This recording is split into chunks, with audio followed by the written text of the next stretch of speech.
తర్వాత ఈరోజు మీడియాలో కానీ తర్వాత పేపర్లో కూడా ఇక్కడ మాకు గిట్టుబాటు ధర రాలేదు, అంత వ్యాపారస్తులు అంత సిండికేట్ అయి కుమ్మక్కై మాకు ఏదో అన్యాయం చేస్తున్నారనే ఒక అపోహ కావచ్చు, అది నిజం కావచ్చు, ఏదైనా ఇది జరుగుతూ ఉందని ఇక్కడ ఈ ప్రాంతానికి చెందిన రైతులు అంతా ఇక్కడికి వచ్చి అంటే మేము నష్టపోతున్నాం ఈ రకంగా, ఇది అందరి దృష్టికి పోవాలని కూడా అదంతా కూడా మీడియాలో రావడం జరిగింది. మేము మామూలుగా ఇది ఫంక్షనింగ్ జరిగేటప్పటి నుంచి వారానికి 10 రోజులకు ఒకసారి ఫంక్షనింగ్ చేస్తూ ఉన్నాం, అంటే దీన్ని మానిటరింగ్ చేస్తూ ఉన్నాం ఏం జరుగుతుంది. ఎందుకంటే స్వయంగా మేము చీనీ రైతులం కాబట్టి వాస్తవంగా నేనే చీనీ ఇప్పుడు నాకు గిట్టుబాటుగా వచ్చే ధర రాలేదని చెప్పేసి 20 ఎకరాలు ఉండే చీనీ తోటను కూడా నేను కూడా కొట్టేయడం జరిగింది. అంటే మాలాంటి వాళ్లకు వ్యవసాయం మీద ఆధారపడి బతికే వాళ్లకు కాకుండా మాలాంటి వాళ్ళకి అది మాకు కొంచెం భారంగా అనిపించినప్పుడు వాస్తవంగా రైతుల పరిస్థితి అయితే చాలా దారుణంగా ఉంది. అందరూ కూడా చీనీ చెట్లు కొట్టేసి అరటి పోతున్నారు. అది కూడా అరటి ఫస్ట్ పంట రెండో పంట బాగా వస్తుంది, మళ్ళీ కనివేస్తే సేమ్ అందులో వైరస్ వచ్చి ఈ రకంగా ఇబ్బంది. టోటల్గా హార్టికల్చర్ అనేది ఇప్పుడు కొంచెం రేటు లేకుండా రైతుల పరిస్థితి అయితే ఆందోళనకరంగా ఉంది. అవన్నీ కూడా మేము బేరీజ్ చేసుకొని ఇప్పుడు ముఖ్యంగా రైతుల నుంచి డిమాండ్ ఏంటంటే ఇక్కడ వేలం పాట పాడేటప్పుడు 100 రూపీస్ పెంచకుండా 500 రూపాయలు పెంచాలనేది వీళ్ళ ప్రధాన డిమాండు. దాన్ని కూడా మేము సెక్రటరీ వాళ్ళతో మాట్లాడి దాన్ని కూడా మేము యాక్సెప్ట్ చేస్తాను. 10,000 ఉంటే నెక్స్ట్ పాడేవాడు 10,100 కాకుండా 10,500 పాడాలి, అది ఒకటి. రెండోది వచ్చేసి ఎక్కడన్నా బయట ఇక్కడ ఉండే మార్కెటింగ్ కాకుండా ఎక్కడన్నా ఢిల్లీకి పోయే బండ్లు ఏదైనా తోటల కాడికి వచ్చినప్పుడు వాళ్ళకు 1 టన్ను 2 టన్నులో ఆ బండికి తక్కువైనప్పుడు వాళ్ళు రాత్రిళ్ళు వచ్చి కొంచెం ఎక్కువ రేటు పెట్టి కూడా అవి కొనేదానికి ఈ లోపల ఉండే అధికారులు కానీ వ్యాపారస్తులు కానీ వాళ్ళకి సహకరించి ఆ 2-3 టన్నులు ఫిల్ చేస్తూ ఉన్నారు. ఆ రకంగా తోటల కాటికి పోయి కొన్ని వ్యాపారస్తులకు వీళ్ళు ఇండైరెక్ట్గా లాభం చేకూరుస్తున్నారు. దానివల్ల మాకు చాలా ఇబ్బందికరంగా ఉందని చెప్పడంతో రాత్రిపూట వ్యాపారం అనేది మార్కెట్ కమిటీలో బంద్.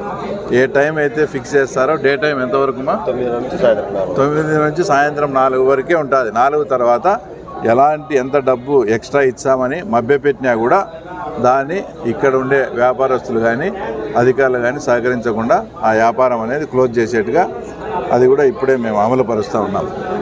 ఇంకా ప్రధానమైన సమస్య ఏంటంటే మనం రికార్డు పరంగా కానీ ఏదన్నా డేటా పరంగా కానీ చూస్తే అనంతపురం కన్నా ఇక్కడే 500 1000 ఎక్స్ట్రా ఉంది అని రికార్డులు చెప్తున్నాయి. కానీ ఇక్కడ మా ప్రాంత రైతులు ఏమంటారంటే టన్ను 2 టన్నులు ఉండేటి కావాలని 16,000 పెడతారు, 9 టన్నులు 10 టన్నులు ఉండే కుప్పను దాని 12-12 కన్నా ఎక్కువ తీసుకోవడంలే, చూసేదానికేమో పులిందల మార్కెట్లో 16,000 పోయిందని చెప్తున్నారు. వాస్తవంగా అది 1/2 టన్ను 1 టన్నుకే పెడతారు. ఇది ప్రధాన సమస్య. అంటే ఆ కుప్పను కూడా పరిశీలించడం జరిగింది. ఎందుకంటే తక్కువ క్వాంటిటీలో ఉన్నప్పుడు వేస్టేజ్ తక్కువ వస్తుంది కాబట్టి ఆ రేట్ వచ్చింది. ఎక్కువ క్వాంటిటీలో ఉన్నప్పుడు అవన్నీ కూడా దీనికి పరిష్కారం ఏంటంటే గ్రేడింగ్ సిస్టమ్ చేసి ఆ రైతులను ఒక వారం అలవాటు చేసి పెడితే గ్రేడింగ్ చేసినందువల్ల వాళ్ళకు మామూలు రేటు కన్నా ఎక్కువ వస్తుందా, గ్రేడింగ్ చేసిన వాళ్ళు తక్కువ వస్తుంది అని రైతులు అబ్జర్వేషన్ చేసుకుంటే అప్పుడు ఈ గ్రేడింగ్ విధానాన్ని కంటిన్యూ చేయాలా లేక మళ్ళీ పాత పద్ధతికి పోవాలా అని ఒక అవగాహన కోసం మా మార్కెట్ కమిటీ చైర్మన్ అమర్ను కూడా అందరికీ గ్రేడింగ్ చేయమని కూడా చెప్తాను. ఇవన్నీ కాకుండా అసలు నిజంగానే వ్యాపారస్తులు నిజంగా కుమ్మక్కి మా రైతులను ఇబ్బంది పెడతాంటే వాళ్ళని క్షమించే పరిస్థితి లేదు. అందుకే వాళ్ళని కూడా అఫీషియల్గా ఈరోజు 12 మంది ఉన్నారు.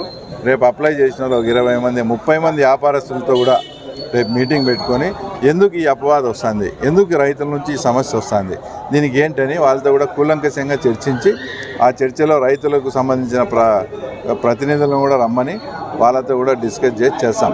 ఏదైనప్పటికీ చంద్రబాబు నాయుడు గారిది రైతు పక్షపాతి ప్రభుత్వం, రైతుల కోసం మేము ఏమైనా చేస్తాం. రేపేదో రాష్ట్ర వ్యాప్తంగా ధర్నా ఉందని ఆ ధర్నా కోసము ఆ తర్వాత పులిందల్లో ఇట్లా చేసి అదేందో రాష్ట్ర వ్యాప్తంగా ధర్నా చేయాలని రైతుల ముసుగులో వైసీపీ వాళ్ళు వచ్చి ఇక్కడ ఏదైనా చేసే మటుకు అది రైతులకు మీరు అన్యాయం చేసినట్లయితే దాన్ని మేము కూడా సహించము. ఇది మరోసారి హెచ్చరిస్తున్నాం. నిజంగా పంట పండించిన రైతులు వచ్చి కొట్లాడండి, మాకేం బాధలే, వాళ్ళ కోసం మేము ఏమైనా చేస్తాం. రైతుల ముసుగులో వైఎస్ఆర్ వాళ్ళు ఇటుకు వచ్చి ఈ మార్కెట్ అది లేదు ఇది లేదంటే అసలు ఈ మార్కెట్ ఫంక్షనింగ్లోకి వాస్తవంగా అంతకుముందు గవర్నమెంట్ ఉన్నప్పుడు వచ్చింది. దాన్ని మనం స్టీమ్లైజ్ చేస్తా ఎటువంటి పరిస్థితుల్లో మార్కెట్ ఎత్తిపోకుండా వచ్చి రైతులకు ఎందుకంటే ఒకసారి కాయ మంగు వస్తుంది, అట్లాంటి వ్యాపారస్తు తోటకాడికి రాడు. అదే ఇక్కడ కొనుక్కొని వచ్చి ఏదో రేటు కన్నా పాపం అతను అమ్ముకొని హ్యాపీగా ఉంటాడు కదా. ఇక్కడైతే సూట్ లేదు.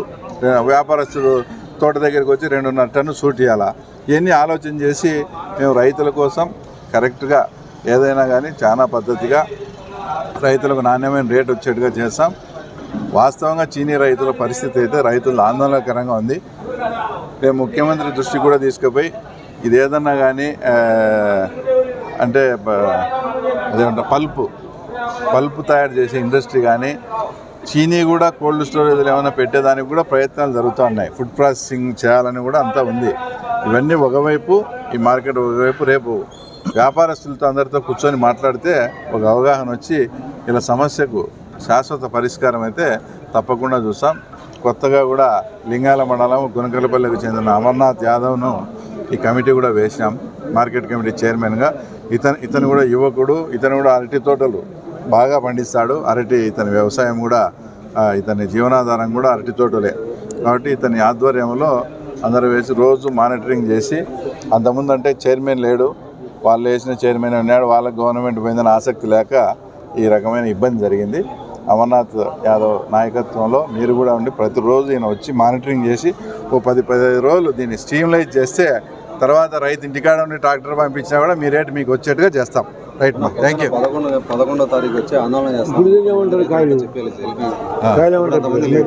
11వ తేదీ మీరు ఏమన్నా సమస్యను పరిష్కరించగలరా? రేపే పరిష్కరిస్తాం కదా. 11వ తేదీ వస్తాం. రేపే సమస్యను పరిష్కరిస్తాము అంటున్నాం. రేపు మొత్తం ఎంతమంది అయితే లైసెన్స్ చేసుకోండి ఉండారు మార్కెట్. రాజకీయ కారణాలతో ఆందోళన చేసే దాని గురించి మేము ఏమాత్రము ఒప్పుకోము. కాదు, జరిగిన గొడవ గురించి రైతుల పక్షాన రైతుల సమస్యను ఎత్తునేసుకొని పరిష్కరిస్తాం. అందుకే దాంట్లో రాజకీయ కోణం ఉంటే మాత్రం అది కరెక్ట్ కూడా కాదు, రైతులు నష్టం చేస్తారు. మేము చిన్నప్పటి నుంచి పులిందల్లోనే అన్నాం. చిన్నప్పటి నుంచి చీని తోటలు పెడతాను, అరటి తోటలు పెడతాను. వచ్చినోడు రైతా కాదా అని కనుక్కోలేనంత అమాయకులు ఏం కాదు. రైతు వచ్చే మాట్లాడతాము.